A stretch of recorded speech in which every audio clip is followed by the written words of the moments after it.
उत्तर प्रदेश की योगी सरकार का पूरा मंत्रिमंडल आज प्रयागराज महाकुंभ में होगा। अपने 54 मंत्रियों के साथ सीएम योगी यहां आज एक कैबिनेट मीटिंग भी करेंगे और त्रिवेणी की अविरल धारा में आस्था की डुबकी भी लगाएंगे। क्या है पूरी खबर, इस रिपोर्ट पे देखिए।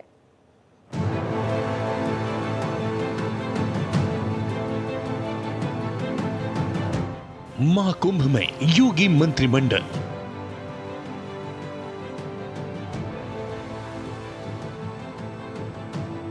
त्रिवेणी में योगी के मंत्री लगाएंगे आस्था की डुबकी।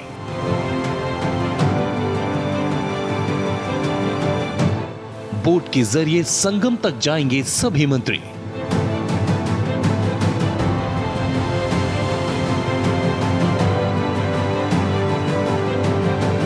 श्रद्धा, आस्था और सनातन परंपरा की रीतियों से सराबोर महाकुंभ सज चुका है। तमाम अखाड़ों के साधु संत महाकुंभ में डेरा डाले हैं। महाकुंभ में आस्था के इतने रंग हैं कि समेटे नहीं सिमटते। देश विदेश से हजारों की संख्या में श्रद्धालु महाकुंभ पहुंच रहे हैं।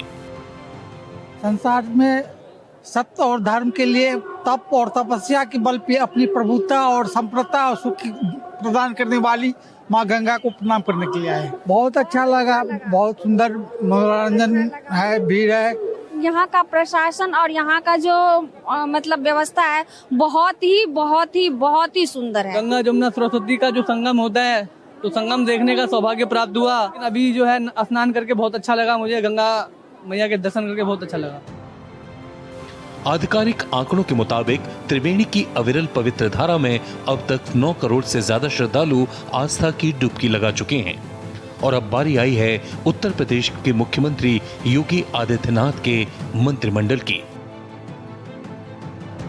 जी हां, सीएम योगी आदित्यनाथ आज प्रयागराज की पवित्र धरती पर दोनों डिप्टी सीएम ब्रजेश पाठक और केशव प्रसाद मौर्य समेत मंत्रिमंडल के 54 मंत्रियों के साथ आएंगे। योगी कैबिनेट की बुधवार दोपहर करीब 12 बजे बैठक होगी। पहले इस बैठक का आयोजन मेला प्राधिकरण के ICCC सभागार में किया जा रहा था, लेकिन श्रद्धालुओं को कोई अव्यवस्था न हो, इसे ध्यान में रखते हुए इस बैठक का आयोजन अब अरैल की त्रिवेणी संकुल में किया जा रहा है। कैबिनेट की बैठक में प्रदेश को कई सौगात देने वाली योजनाओं और प्रस्तावों पर मुहर लग सकती है। बताया जा रहा है कि राज्य सरकार धार्मिक सर्किट बनाने को लेकर अपने बहुप्रतीक्षित निर्णय पर मुहर लगा सकती है। इसके तहत अयोध्या, प्रयागराज, चित्रकूट, विंध्याचल और वाराणसी को मिलाकर धार्मिक सर्किट बनाया जाना प्रस्तावित है। वहीं हेतापट्टी से लेकर सलौरी तक प्रस्तावित पुल का बजट भी पास हो सकता है। शहर में एलिवेटेड सड़कें बनाने का प्रस्ताव भी बैठक में आ सकता है। बैठक में 12 से ज्यादा प्रस्तावों पर मुहर लगने की संभावना है। कैबिनेट की बैठक के बाद योगी मंत्रिमंडल के 54 मंत्रियों समेत 130 से ज्यादा VIP संगम में आस्था की डुबकी लगाएंगे। कैबिनेट बैठक के बाद सभी मंत्री अरेल VIP घाट से मोटर बोट के जरिए संगम जाएंगे। यहां सीएम योगी समेत सभी मंत्री गंगा के स्नान के बाद विधिवत पूजन करेंगे। ऐसा पहली बार नहीं है। सीएम योगी साल 2019 में भी अपनी पूरी कैबिनेट के साथ संगम में आस्था की डुबकी लगा चुके हैं। Bureau report, Bharat express.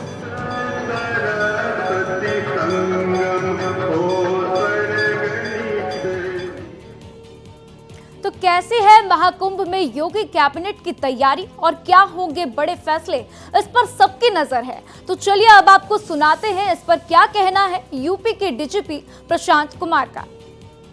दोपहर में कैबिनेट की बैठक होगी और उसके बाद से मंत्रिपरिषद के सभी सदस्य माननीय मुख्यमंत्री के सहित यहाँ स्नान करेंगे। उसकी तैयारियां हम लोगों ने देखी हैं और तैयारियां संपूर्ण कर ली गई हैं। लगातार साफ सफाई और अन्य व्यवस्थाएं कराई जा रही हैं और ये प्रयास किया जा रहा है कि बेहतर से बेहतर सेवाएं और सुविधाएं जो भी डुबकी लगाए उसको दी जाए। ये तो जब यहाँ पे कोई भी व्यक्ति आएगा वो तो आस्था की डुबकी लगाएगा। और जब मैं खुद स्नान कर रहा था तो वहाँ विदेशी मेहमान आए थे और उन्होंने भी कुंभ की तैयारियों को लेके अपनी सेटिस्फैक्शन जाहिर किया और ये बताया कि बहुत अच्छी व्यवस्था इस बार की गई है। तो महाकुंभ में कैबिनेट बैठक पर यूपी के मंत्री दानिश आजाद अंसारी ने कहा कि आज प्रयागराज में कैबिनेट बैठक है। हम उत्तर प्रदेश के विकास को नए स्तर पर लेकर जाएंगे। भारत एक्सप्रेस संवाददाता राहुल पांडे ने उनसे खास बातचीत की है, सुनिए। महाकुंभ में योगी कैबिनेट की बैठक होने जा रही है और हमारे साथ बातचीत के लिए मंत्री दानिश आजाद जी हैं। मंत्री जी, कैसा चल रहा है तैयारी? आज मंत्रिमंडल की बैठक प्रयागराज में है और निश्चित तौर पे आज इस मंत्रिमंडल की बैठक में उत्तर प्रदेश के विकास को और आगे बढ़ाने का काम हमारी सरकार करेगी। योगी सरकार ने हमेशा ईमानदारी से उत्तर प्रदेश के आधारभूत सुविधाओं को और बढ़ाने का काम किया है। उत्तर प्रदेश के सर्वांगीण विकास को सुनिश्चित करने का काम किया है। साफ नियत के साथ सही दिशा में विकास हो, हमेशा ये हमारा एजेंडा रहा है और यकीनन इस एजेंडे पे हम गंभीरता से काम कर रहे हैं। सरकार का टारगेट है 40 करोड़ लोग श्रद्धालु आएँ, स्नान करें। हालांकि उस टारगेट पर सरकार आगे भी बढ़ रही है, श्रद्धालुओं में एक अलग जोश देखने को मिल रहा है, लेकिन अखिलेश यादव कह रहे हैं कि ये जो आंकड़े दिए जा रहे हैं वो फर्जी हैं। देखिए, समाजवादी पार्टी ये नकारात्मक राजनीति करके अपनी राजनीतिक रोटियां सेकना चाहती है। समाज का विकास हो, समाज की तरक्की हो, समाज में भाईचारा बने, ये हमेशा हमारी योगी सरकार का प्रयास रहा है। लेकिन समाजवादी पार्टी नकारात्मक भाव के साथ राजनीति करके जनता को गुमराह करना चाहती है। तो हमारे साथ बातचीत के लिए मंत्री दानिश आजाद जी थे, जिन्होंने कहा कि समाजवादी पार्टी नकारात्मक राजनीति करती है और उसका एक सूत्री काम नकारात्मक राजनीति करना है। लेकिन महाकुंभ का आयोजन भव्य हो रहा है और इसमें सभी आज मंत्री पहुंचे हैं और स्नान ध्यान भी करेंगे। कैमरा पर्सन संजीव के साथ राहुल पांडे, भारत एक्सप्रेस, प्रयागराज महाकुंभ। तो संगम का तट है और योगी कैबिनेट वहां पर पहुंच रहा है। ऐसे में क्या कुछ संभावित फैसले आज योगी सरकार ले सकती है, चलिए आपको वो भी हम ग्राफिक्स के माध्यम से समझा देते हैं। तो देखिए, संभावित फैसलों में पहला, प्रयागराज महाकुंभ परिसर में योगी कैबिनेट की बैठक होगी। योगी कैबिनेट के 54 मंत्री इस बैठक में शामिल होने वाले हैं। तो इस बैठक में क्या क्या होगा, पहले हम आपको वो बता रहे हैं। तो कई अहम फैसलों पर आज मुहर लग सकती है। 40 लाख छात्रों को टैबलेट और स्मार्टफोन दिया जा सकता है, इसके ऊपर घोषणा हो सकती है। मेगा श्रेणी की औद्योगिक इकाइयों पर घोषणा हो सकती है। आगरा में नई आवासीय परियोजना को लेकर घोषणा की जा सकती है। तो बलरामपुर में गवर्नमेंट मेडिकल कॉलेज खोले जाएंगे, इसको लेकर भी घोषणा हो सकती है। साथ ही अशोक लेलैंड को भूमि दी जा सकती है। अभियोजन निदेशालय का घोषणा यहां पर किया जा सकता है। तो टाटा टेक्नोलॉजी करेगी 62 IIT को विकसित। प्रयागराज, वाराणसी और आगरा नगर निगम का बॉन्ड जारी किया जा सकता है। तो हाथरस, बागपत और कासगंज में PPP मोड पर मेडिकल कॉलेज खोले जा सकते हैं। यूपी एरोस्पेस और डिफेंस यूनिट को लेकर भी यहां पर बातचीत की जा सकती है और इस पर फैसले लिए जा सकते हैं। तो देखिए, महाकुंभ में योगी कैबिनेट का आज महामंथन है। इस मौके पर क्या है खास, भारत एक्सप्रेस के यूपी एडिटर पवन सिंगर ने योगी सरकार के मंत्री स्वतंत्र देव सिंह से खास बातचीत की है, सुनिए। में आज कैबिनेट की बैठक है और कुंभ से सरकार चल रही है, क्योंकि गोरक्षपीठाधीश्वर उत्तर प्रदेश के मुख्यमंत्री हैं। किस तरीके से आपने इस पूरे कुंभ की तैयारी को देखा और आज कैबिनेट बैठक है, उसको कैसे देख रहे हैं? वास्तव में आज अद्भुत क्षण है, अद्भुत दिन भी है। ये सरकार के नेतृत्व में जिस प्रकार काम हो रहा है आदरणीय योगी सरकार में, ये अद्भुत है और दिव्यतम है। आप देखे होंगे 17 के पहले किस स्थिति में हम लोग आ गए थे, यानी टीका लगाना भी इस राज्य के अंदर बंद हो गया था। किसी ऑफिस में टीका लगाकर लोग नहीं जाते थे। कावड़ यात्रा नवरात्रि के दिन हमें लाइट नहीं मिलती थी और बकरीद ऐसे त्योहारों पर लाइट बिजली 24 घंटा मिलती थी। ये स्थिति आ गया था कि इस राज्य के अंदर हम भारत माता की जय नहीं बोल देते सकते थे, श्री राम की जय नहीं बोल, वंदे मातरम नहीं बोल सकते थे। वहीं 17 के बाद जब योगी सरकार राज्य के अंदर मतलब योगी सरकार के नेतृत्व में आप देखेंगे देव दीपावली हो, दीपोत्सव हो, कावड़ यात्रा हो, चाहे नवरात्रि हो, चाहे कोई भी पर्व हिंदू धर्म का, कोई भी पर्व सनातन धर्म का, सरकारी हेलीकॉप्टर से पुष्पों की वर्षा होती है। मेरे राज्य में कुंभ हो रहा है, कुंभ दिव्य भव्य कुंभ हो रहा है, उससे पूरा विश्व परिचित होना चाहिए ना। यदि मैं सभी को आमंत्रित नहीं करूंगा, बड़े बड़े लोगों को, और वहाँ जाकर सभी जन सामान्य लोगों को आमंत्रित नहीं करूंगा कि भाई अयोध्या में पधारें, आपके स्वागत के लिए तैयार है, पूरा कैबिनेट मेरा स्वागत के लिए तैयार आपका, आपको किसी प्रकार की कठिनाई ना हो और किसी प्रकार का कष्ट ना हो, फिर भी आप देख रहे हैं करोड़ों लोग पूरे विश्व के अंदर जिस प्रकार की यहाँ की तैयारी है, उस तैयारी को देखकर पूरा विश्व जगमग हो जाता है। पूरी कैबिनेट जो है त्रिवेणी संगम यहाँ से बोट के माध्यम से जाकर के स्नान ध्यान करेगी, पूजा पाठ करेगी। तो निश्चित तौर पे योगी आदित्यनाथ का प्रयास है कि सनातन धर्म जो पूरे विश्व में आज पहुँचना चाहिए, उसको सही जगह से पहुँचाया जाए।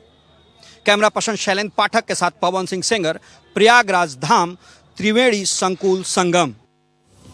और आज इसी बैठक को विस्तार से समझने के लिए मेरे सहयोगी पवन सेंगर, एडिटर यूपी के मेरे साथ जुड़ चुके हैं। उनका रुख करते हैं। पवन, आज एक बड़ी बैठक होनी है, 54 मंत्री सीएम योगी आदित्यनाथ के साथ पहुंचने वाले हैं। सबसे पहले क्या कुछ तैयारियां वहां पर की गई हैं, इसको लेकर आप हमारे साथ जानकारी साझा करें। हाँ, बिल्कुल निश्चित तौर पे, क्योंकि कैबिनेट की बैठक है और तीर्थ क्षेत्र में है, यहां से मैसेज देने का प्रयास है, हर विभाग को टच करने का प्रयास है कि उत्तर प्रदेश में जो जनहित के कार्य हैं, जो तमाम सारे प्रस्ताव हैं, तकरीबन हर विभाग से एक एक प्रस्ताव लिया जाए और कुंभ से ये मैसेज दिया जाए कि पूरे उत्तर प्रदेश के विकास के लिए, यानी धर्म के माध्यम से किस तरीके से विकास किया जा सकता है, वो योगी आदित्यनाथ दिखाना चाहते हैं। जहां पे मैं मौजूद हूं, उसके आप अगर लेफ्ट साइड में आप देखेंगी तो मंत्रिपरिषद की बैठक है, जहां पे कैबिनेट मिनिस्टर्स तमाम सारे यहां पे आएंगे, उसके बाद वहां पे बैठक करेंगे। उसके अलावा मेरे अगर राइट साइड में अगर आप देखेंगे तो सामने एक पंडाल लगा हुआ है, इसमें पंगत यानी नीचे बैठ करके सभी जो कैबिनेट मिनिस्टर हैं संगम स्नान के बाद जब वापस आएंगे तो यहां पे भोजन करेंगे। तो तमाम सारी व्यवस्थाएं की गई हैं। लेफ्ट साइड में जो तमाम जो आपको कैनोपीज दिखाई दे रही हैं, जो कॉटेज दिखाई दे रहे हैं, यहां पे कैबिनेट मंत्रियों ने यहां पे रात्रि विश्राम किया है। उसके बाद आज की कैबिनेट बैठक में भाग लेंगे। हमारे साथ वित्त मंत्री भी आप देख सकते हैं कि वित्त मंत्री हैं सुरेश खन्ना जी। सर, एक सवाल केवल लेंगे, दिव्य कुंभ, भव्य कुंभ, योगी आदित्यनाथ लगातार दौरा कर रहे हैं, आज आप सभी लोग यहां पे मौजूद हैं कैबिनेट बैठक के लिए, इसको किस तरीके से देखा जाए? ये एक अभूतपूर्व संगम है कि सभी लोग, आज सभी मंत्रिमंडल के हमारे सभी साथी यहाँ पर पधारे हुए हैं और विशेष रूप से कैबिनेट की मीटिंग भी होगी, स्नान भी होगा और ये ज्ञान और उपासना के केंद्र को हम नमन करने आए। सर, एक सवाल, क्या ये माना जाए, क्योंकि विपक्ष लगातार कर रहा है कि दिखाओ, तो क्या एक खबर आ रही है कि आप लोग सदन भी यहाँ पे बुला सकते हैं फरवरी में जो सदन आ रहा है, तो क्या इस पे भी विचार है? ऐसा है, देखिए इतना बड़ा संगम हो रहा है यहाँ, इतने पूरे देश और दुनिया के लोग यहाँ पर आ रहे हैं, 40 करोड़ से ज़्यादा लोगों की आने की संभावना है, इतने बड़े बड़े इवेंट यहाँ पर हो रहे हैं। अब सवाल ये है कि कुछ भी हो सकता है, निकट भविष्य में आप प्रतीक्षा करें। मतलब आप समझ सकते हैं इशारा, क्योंकि संसदीय कार्य मंत्री भी हैं, ये वित्त मंत्री भी हैं, और इनका इशारा है अगर यहां पे सदन बुलाया जाता है तो विपक्ष को भी आना पड़ेगा यहां पे। तो तमाम सारी बातें अभी आने वाले समय में आपको दिखाई देंगी। लेकिन 2019 में कैबिनेट की बैठक हुई थी, उसके बाद 2025 जो महाकुंभ है उसमें कैबिनेट की बैठक आज बुलाई गई है। मुख्यमंत्री योगी आदित्यनाथ थोड़ी देर बाद, चूंकि वो गोरखपुर में है, वहां से निकल करके यहां पे आएंगे प्रयागराज, उसके बाद यहां पे कैबिनेट की बैठक होगी। तमाम मंत्री यहां पे आना शुरू हो गए हैं, स्वतंत्र देव सिंह, केशव प्रसाद मौर्य, ब्रजेश पाठक, तमाम मंत्रियों का आना शुरू हो गया है, तैयारियां लगभग पूरी हो गई हैं। और देखिए, आज योगी सरकार की एक महत्वपूर्ण बैठक होने वाली है। प्रयागराज में भव्य तैयारियां हो गई हैं। तो जहां एक तरफ दिव्य महाकुंभ चल रहा है, तो वहीं दूसरी तरफ ये बैठक बहुत ही महत्वपूर्ण बताई जा रही है, क्योंकि आज कई महत्वपूर्ण फैसले लिए जा सकते हैं। और इन्हीं को समझने के लिए मेरे सहयोगी पवन सेंगर, एडिटर, प्रयागराज से जुड़ चुके हैं, उनका रुख करते हैं। पवन, आज किस तरीके से तैयारियां हुई है ये तो हमने आपसे जान लिया, लेकिन जो संभावित फैसले आज योगी सरकार ले सकती है, उसमें एक सबसे इंपॉर्टेंट बात करें तो 40 लाख छात्रों को स्मार्टफोन और मोबाइल्स दिए जा सकते हैं, इस पर फैसला होगा। इसके पीछे की क्या स्ट्रैटेजी आपको समझ में आ रही है पवन? हाँ, देखिए, बड़ा फैसला इसलिए है क्योंकि यूथ को कनेक्ट करने का प्रयास किया जाएगा और इस सरकार की हमेशा से प्राथमिकता रही है कि जो यूथ है उसको रोजगार दिया जाए, नहीं तो स्किल्ड किया जाए और उसके बाद वो खुद रोजगार अपना पाने में सक्षम हो जाएंगे। इस तरह की व्यवस्था करने का प्रयास उत्तर प्रदेश सरकार लगातार करती रही है। आज चूंकि कुंभ में कैबिनेट बैठक है, तमाम सारे प्रस्ताव आएंगे, जैसा कि मैंने बताया कि हर विभाग से करीब माना जा रहा है कि एक एक प्रस्ताव होंगे, क्योंकि स्वतंत्र राज्य मंत्री और राज्य मंत्री सहित कैबिनेट मिनिस्टर्स यहाँ पे मौजूद होंगे। तो फैसला ऐसा लेने का प्रयास है यहां से कि पूरे उत्तर प्रदेश में एक मैसेज आए कि पूरे उत्तर प्रदेश के विकास को लेकर के कि जो कैबिनेट की बैठक हुई है उसमें फैसला लिया गया है। दूसरी तरफ यूथ को लेकर के जो इलेक्ट्रॉनिक्स, खासतौर से जो डिजिटल इंडिया का प्रयास है, उसको लेकर के आज फैसला होगा, जिसका जिक्र आपने किया। उसके अलावा औद्योगिक क्षेत्र को लेकर के भी कैबिनेट में प्रस्ताव आने हैं, उसको लेकर के फैसला किया जाना है। आगरा, कानपुर, तमाम जो कॉरिडोर हैं जो उद्योग के लिए जाना जाता है, उसको लेकर के फैसला भी आज की कैबिनेट में लिया किया जाएगा। दूसरी तरफ तमाम सारी व्यवस्थाओं का जिक्र जो बार बार किया जा रहा है, क्योंकि कुंभ क्षेत्र है, तीर्थ क्षेत्र है, यहाँ पे 40 से 45 करोड़ की संख्या में लोग आने वाले हैं स्नान करने के लिए। अभी 8.5 करोड़ से ज़्यादा लोग जो है संगम में डुबकी लगा चुके हैं। तो ये व्यवस्था की गई है, जो अब मंत्रिपरिषद की बैठक है, जो जगह चुना गया है त्रिवेणी संकुल जो अरेल घाट के पास चुना गया है, वो इसलिए चुना गया है क्योंकि संगम की तरफ जो संगम नोज है जिधर लोग स्नान करते हैं उधर ज़्यादा अगर मुख्यमंत्री, कैबिनेट मिनिस्टर तमाम सारे रहेंगे तो आप समझ सकते हैं कि वहाँ पे किस तरीके से दिक्कत हो सकती है। सामने की एक तस्वीर आपको मैं दिखाना चाहूँगा कि आप देखिए, डायरेक्टर इन्फॉर्मेशन है, उसके साथ ही प्रमुख सचिव सूचना, प्रमुख सचिव मुख्यमंत्री, प्रमुख सचिव गृह संजय प्रसाद हैं, वो तमाम जायजा ले रहे हैं। इधर कुंभ अधिकारी हैं विजय किरण आनंद जो आपको दिखाई दे रहे हैं कि वो तमाम सारे लोग घूम करके उन स्थितियों का जायजा ले रहे हैं। मुख्यमंत्री योगी आदित्यनाथ यहाँ पे प्रेस कॉन्फ्रेंस करेंगे। आप देखिए, ये जो पोडियम लगा हुआ है, यहाँ पे मुख्यमंत्री योगी आदित्यनाथ कैबिनेट बैठक के बाद यहाँ पे प्रेस कॉन्फ्रेंस करेंगे। प्रेस कॉन्फ्रेंस करने के बाद संगम स्नान के लिए जाएंगे। तो तमाम सारी तैयारियां, और जैसे कि मैंने कैबिनेट मिनिस्टर स्वतंत्र देव से जब बात कर रही थी तो उन्होंने कहा कि चूंकि बारिश लेट तक हुई, गंगा का जल स्तर नीचे उतरने में समय लगा, लेकिन उसके बावजूद भी तैयारियां इतनी जोरों पे थी कि आज यहाँ पे कैबिनेट की बैठक की जा रही है। तकरीबन 11,000 करोड़ से ज्यादा का एक केंद्र सरकार या उत्तर प्रदेश सरकार की बात करें तो यहाँ पे कुंभ क्षेत्र में हर मुश्किलों का सामना करते हुए कहीं ना कहीं योगी सरकार ने भव्य तैयारियां की हैं, उसकी तस्वीरें भी लगातार मिल रही हैं। लेकिन इसी बीच एक बड़ा अपडेट आ रहा है, जरा वो भी दर्शकों के साथ साझा कर देते हैं। तो देखिए, प्रयागराज में महाकुंभ का भव्य आयोजन हो रहा है और रोजाना लाखों श्रद्धालु संगम नगरी में डुबकी लगा रहे हैं। तो अब तक करीब 9 करोड़ 24 लाख से ज्यादा लोगों ने डुबकी लगा ली है। तो उत्तर प्रदेश सरकार ने ये आंकड़े जारी किए हैं। तो देखिए, लगातार ये आंकड़ों में बढ़ोतरी होती जा रही है,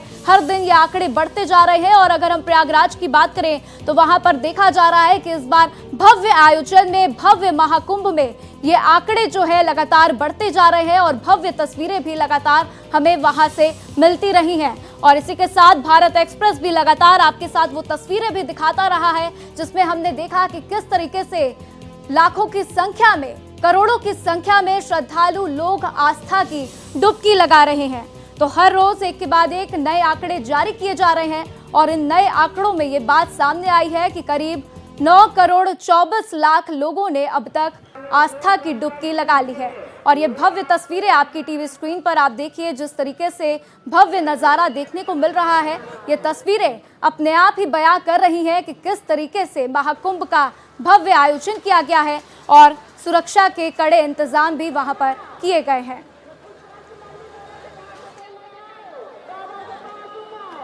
तो देखिए, आज जो है एक तरफ योगी सरकार की कैबिनेट बैठक होनी है। इस बैठक में कई संभावित फैसले लिए जा सकते हैं और ये फैसले बहुत ही महत्वपूर्ण बताए जा रहे हैं क्योंकि देखिए, 2027 में उत्तर प्रदेश में विधानसभा चुनाव होने हैं और चुनाव के लिहाज से भी ये फैसले बहुत ही महत्वपूर्ण हैं। और ये देखना होगा कि आज योगी कैबिनेट क्या कुछ फैसले लेती है और साथ ही साथ बैठक तो होगी ही, लेकिन सीएम योगी आदित्यनाथ खुद आज डुबकी लगाएंगे और साथ ही साथ जो भी मंत्री वहां पर पहुंच रहे हैं, 54 मंत्री जो आज पहुंचेंगे, वो भी आज आस्था की डुबकी लगाते हुए नजर आएंगे।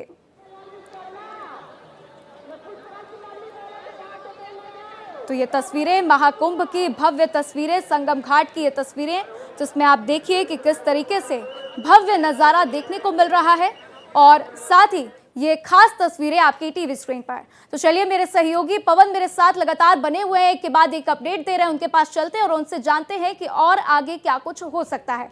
तो पवन, देखिए, 7 जिलों को मिलाकर जो है सर्किट, धार्मिक सर्किट बनाने के प्रस्ताव पर भी मुहर लग सकती है। इसको किस तरीके से देखा जाए? अगर इस पर मुहर लग जाती है तो क्या बदलाव देखने को मिलेगा उत्तर प्रदेश में? देखिए, लगातार इस सरकार का प्रयास रही है। जब अयोध्या में प्राण प्रतिष्ठा किया गया उसके बाद ही ये प्रयास रहा है कि अयोध्या, बनारस, चित्रकूट, प्रयागराज और उधर अगर पूर्वांचल की तरफ जाएंगे तो खासतौर से जो बुद्ध की नगरी है उस एक सर्किट से जोड़ने का प्रयास उत्तर प्रदेश सरकार लगातार करती रही है। तो ये मान करके चलिए कि आज की इस कैबिनेट में इस तरीके के सर्किट बनाने का, क्योंकि धर्म सर्किट को लेकर के योगी आदित्यनाथ लगातार बात करते रहे हैं और खासतौर से कुंभ में जो 40 से 45 145 करोड़ की संख्या है वो बताने के लिए काफी है कि आर्थिक विकास को लेकर के किस तरीके से आने वाले समय में आंकड़े आने वाले हैं। क्योंकि अगर प्रति व्यक्ति भी अगर व्यय देखा जाए तो ये मानकर चलिए कि जो सरकार का अनुमान है तकरीबन 2 लाख करोड़ से ज्यादा का जो अगर कहा जाए कि कुंभ क्षेत्र में ही केवल यानी प्रयागराज में ही आने वाला है, जो लोग अलग अलग जगहों से आ रहे हैं उनके थ्रू। तो ये एक तरीके से धर्म के साथ विकास को, आर्थिक विकास को जोड़ करके देखा जा रहा है। तो ये अपने आप में एक अद्भुत है। और ये जो संख्या है इसकी बार बार जिक्र इसलिए इसका किया जा रहा है क्योंकि ये संख्या बताने के लिए काफी है कि किस तरीके से कुंभ को सफल बनाने के लिए लगातार प्रयास योगी सरकार ने किया। चाहे वो बजट का प्रावधान हो या मुख्यमंत्री योगी आदित्यनाथ द्वारा लगातार अलग अलग जगहों पे जाकर के लोगों को निमंत्रण देने की बात हो, या आज कैबिनेट बैठक बुला करके एक मैसेज देने की बात हो। क्योंकि कैबिनेट बैठक में जो प्रस्ताव पास होंगे, जो फैसले लिए जाएंगे, वो कुंभ क्षेत्र से फैसले लिए जाएंगे और मैसेज देने का प्रयास किया जाएगा। तो ये तमाम सारी कवायद एक तरीके से कहा जाए कि परसेप्शन बनाने के लिए है। क्योंकि परसेप्शन जब एक माहौल बनता है तो इन्वेस्टर आते हैं। कानून व्यवस्था से लेकर के तमाम सारी बातें जब होने लगती हैं कि अच्छी है, सरकार अच्छा काम कर रही है, तो इन्वेस्टर आते हैं। तो इन्वेस्टर जब तक नहीं आएंगे तब तक योगी आदित्यनाथ के जो सपना है 1 ट्रिलियन इकोनॉमी को लेकर के जो लगातार बातें की जा रही हैं, तमाम कवायद की जा रही हैं, एक तरीके से उसमें यह सहायक साबित होने वाला है कुंभ क्षेत्र में जो खासतौर से महाकुंभ का जो आयोजन है, महाकुंभ जो पड़ा है। क्योंकि मौनी अमावस्या के दिन ही माना जा रहा है कि तकरीबन 8 से 10 करोड़ लोग यहां पे आने वाले हैं। क्योंकि 144 ईयर यानी 144 साल बाद ये संयोग है, वो मुहूर्त है जो मौनी अमावस्या के दिन आपको मिलेगा। इस तरह के तमाम सारी बातें कही गई हैं, तमाम ज्योतिषाचार्यों ने बताया है, धर्माचार्यों ने बताया है, अखाड़ों में जो साधु संत हैं उन्होंने बताने का काम किया है। तो तमाम सारी जो बातें हैं उसको ध्यान में रखते हुए सरकार तैयारी कर रही है। और आज की कैबिनेट इसलिए महत्वपूर्ण है क्योंकि पूरे उत्तर प्रदेश की विकास की खाका कुंभ क्षेत्र से खींचा जाएगा और उसकी तैयारी एक तरीके से मुकम्मल कर ली गई है। बिल्कुल, तैयारी मुकम्मल कर ली गई है और कहीं ना कहीं 2027 का रोड मैप भी इसी से तैयार होता हुआ दिखाई दे रहा है। मेरे साथ जानकारी साझा करने के लिए आपका शुक्रिया पवन। तो देखिए जिस तरीके से भव्य तैयारी की गई है, महाकुंभ में तैयारियां हुई हैं और जिस तरीके से आज कैबिनेट में महत्वपूर्ण फैसले लिए जा सकते हैं, इससे तय है कि कहीं ना कहीं 2027 का रोड मैप जो है वो कहीं ना कहीं तैयार होता हुआ दिख रहा है।